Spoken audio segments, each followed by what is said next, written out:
now for a closer assessment of the latest facts emerging on all these attacks. I'm joined by the international affairs analyst Adel Darwish. Adel, thank you very much for joining me. Let's start off with Tunisia. The country relies very heavily on its tourist industry, doesn't it? I mean, it's 473,000 Tunisians work in that sector, which is something like 14% of total employment. Yes, I think this sort of attack is aimed really at hitting the tourism industry. That's what's actually happening in Egypt because they succeeded, the terrorists there, in hitting the twice in the 1990s and in the last sort of battle against terrorism. And the second, of course, is the link with the Islamic State, because they claimed responsibility and they released a picture of the attacker posing with two AK-47 rifles as one of them. So it's actually aimed at getting the propaganda war in order to recruit more volunteers into their cause. President Essebsi has said that his country is at war with terror. I mean, this is the second attack on Tunisia in 4 months. Why Tunisia? Well, there is quite a big radical movement in Tunisia. It's the largest single country where the number of volunteers are joining ISIL, both men and women, although women actually go there, say, called the sixth jihad or getting married to jihadists. But also the largest number of a single country joining ISIL are actually from Tunisia.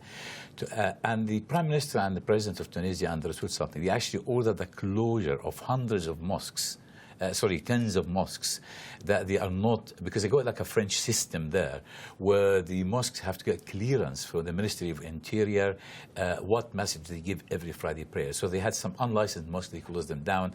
And he's quick to realize what Mr. Cameron is beginning to realize here. There's no such difference between so-called moderate Islamism and terrorist Islamism, jihadists, because by the so-called moderate Islamism, if they still believe in the causes and aims of the terrorists, they become the incubators. There's the word in Arabic called hadina, which means incubator and also means the culture in which the terrorism is actually growing. Okay, let's move on then to Kuwait. How significant is it, do you think, that the attacker was a Saudi? Well, again, Saudi Arabia, it's a large country, and you got angry young people. They have carried an attack inside Saudi Arabia itself, and it's extremely difficult. Even when Saudi Arabia, sort of the government, is stopping actually funding of these groups, after Friday prayer, they collect this money in cash and they send it to the jihadist group. But the questions need to be asked in Kuwait. Now, this man, Qanna, was actually traveled by air into Kuwait from Saudi Arabia hours before the attack. Now, where did he get explosive from?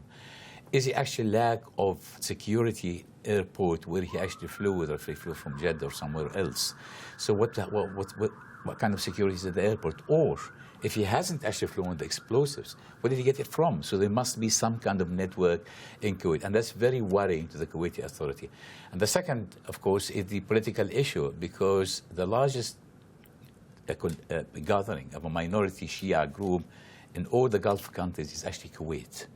And obviously the Kuwaitis are very sophisticated people, so they are not going to swallow this bait and they start a Shia-Sunni conflict. But ISIL declaring now they can infiltrate Kuwait, infiltrate the Gulf.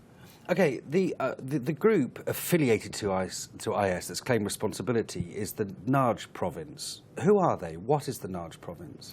Well, the Najd, what they do, they do not recognize the nation state. It's an international movement. In fact, if you speak to those Islamic fundamentalists, you see all the names relates either to a place, a province, not a country. Muslim Brotherhood in Egypt, they don't use the word Egypt. Hamas in Palestine, they don't use the word Palestine. The Jabhat al-Nusra in Syria, they don't use the word Syria, and so on. So they actually believe in an international movement called the Caliphate. And then each province, Najd is actually the name of the very large province which covering most of the central part of Arabia. So it's above the mound there, which you go to loads and loads of smaller towns and villages. So it's actually part of there, and they're probably a group of 5 or 6 suicide bombers, 5 or 6 sleeping cells, but they want affiliation, sort of the tentacles of one octopus. OK, before you go, let's just look briefly at the attack on the factory in France and the beheading there. President Hollande says that this is a terrorist attack, but police have so far not found a motive or any foreign connection. How can he justify saying that this is a terrorist attack? I wouldn't go along with him, actually. The definition of terrorism is a specific definition. They're actually a group who wants to bring political change through violence and terrorizing the population and the political establishment to carry this change. That definition does not fit here because he has not declared motives. He does not want to change the status quo in France. So it is still criminal, but once they find the phone number where he actually sent that selfie with a severed head and raising the flag of the Islamic State there, is he a lone wolf or is a connection there? I think we'll have to wait and see. Well, as you say, the key to this will be finding out actually who he sent that picture to. For now, Adel Darwish, thank you very much indeed for joining me. Thank you.